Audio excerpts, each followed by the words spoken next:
Epstein file, যে ফাইলে রয়েছে প্রায় 60 লক্ষ পাতা, লক্ষাধিক ছবি ও ভিডিও।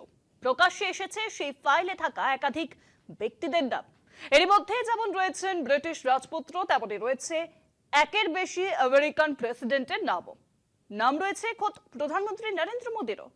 এপস্টাইনের প্রমোদ দ্বীপে কি চলতো তা প্রকাশ্যে আসায় স্তম্ভিত গোটা বিশ্ব।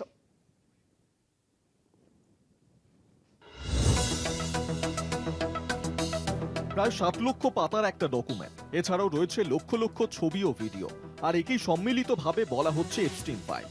নতুন বছরের প্রথম মাসেই প্রকাশিত হয়েছে এই এপস্টাইন ফাইলের প্রায় 30 লক্ষ পাতা, 1,80,000 ছবি ও 2,000 ভিডিও। আর তাতেই নড়ে গিয়েছে গোটা বিশ্ব। এই ফাইলে রয়েছে সব বড় বড় নাম, সব নামও এবার সর্বসমক্ষে। কার্যত গোটা বিশ্বের সামনে ইউরোপের তাবর তাবর নেতৃত্বের ঘৃণ্য চেহারা গোটা বিশ্বের সামনে তুলে ধরেছে এপস্টাইন। কুকীর্তির এই নথিতে কে নেই? বিল ক্লিন্টন থেকে শুরু করে ডোনাল্ড ট্রাম্প, ব্রিটেনের রাজকুমার অ্যান্ড্রু, প্রাক্তন প্রধানমন্ত্রী ঋষি সুনাক, শিল্পপতি বিল গেটস, ইলন মাস্ক। সুন্দর মুখের আড়ালে এই সব নেতাদের কুৎসিত চেহারা দেখে স্তম্ভিত বিশ্ব। এপস্টাইন ফাইলসের ছায়া ভারতেও। নাম জড়িয়েছে প্রধানমন্ত্রী নরেন্দ্র মোদীরও। এক নজরে দেখে নিন আর কোন ভারতীয়র নাম জড়ালো এপস্টাইন ফাইলে। এপস্টাইন ফাইলে ভারতীয়দের মধ্যে কারা? প্রধানমন্ত্রী নরেন্দ্র মোদী, কেন্দ্রীয় মন্ত্রী হরদীপ সিং পুরী, রিলায়েন্স এডিএ গোষ্ঠীর কর্ণধার অনিল আম্বানি, অনুরাগ কাশ্যপ, নন্দিতা দাস।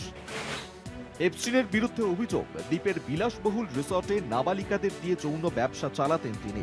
বিশ্বের তাবর রাজনীতিক বিশিষ্ট মানুষ বিশেষ ধরনের ফুর্তি করতে ওই দ্বীপে পৌঁছতেন।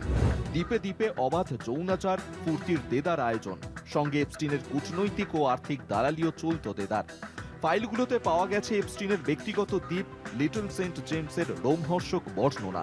এছাড়া এপস্টাইনের ব্যক্তিগত বিমান ললিতা এক্সপ্রেসের ফ্লাইট লগ প্রকাশিত হয়েছে, যেখানে দেখা গেছে কারা নিয়মিত সেই দ্বীপে যাতায়াত করতেন। ভুক্তভোগী নারীদের জবানবন্দিতে উঠে এসেছে অবর্ণনীয় নির্যাতনের চিত্র। জেফ্রি এপস্টাইনের অপরাধের ইতিহাস 2008 সাল থেকে শুরু হলেও 2019 সালে অপ্রাপ্তবয়স্ক মেয়েদের দিয়ে যৌন ব্যবসার নেটওয়ার্ক চালানোর অভিযোগে তিনি পুনরায় গ্রেফতার হন। তবে বিচারের অপেক্ষায় থাকা অবস্থায় কারাগারে তার রহস্যজনক মৃত্যু হয়, যা নিয়ে আজও বিতর্ক রয়েছে। জেফ্রি এপস্টাইন মারা গিয়েছেন 2019 সালে, কিন্তু ফাইল প্রকাশ পেল 2026-এ। এর পেছনে কি শুধুই ন্যায় বিচার, নাকি লুকিয়ে আছে ট্রাম্পের গভীর রাজনৈতিক চাল? ক্লিন্টন থেকে গেটস, কেন বলি দেওয়া হলো সাবেকদের? কলকাতা টিভি।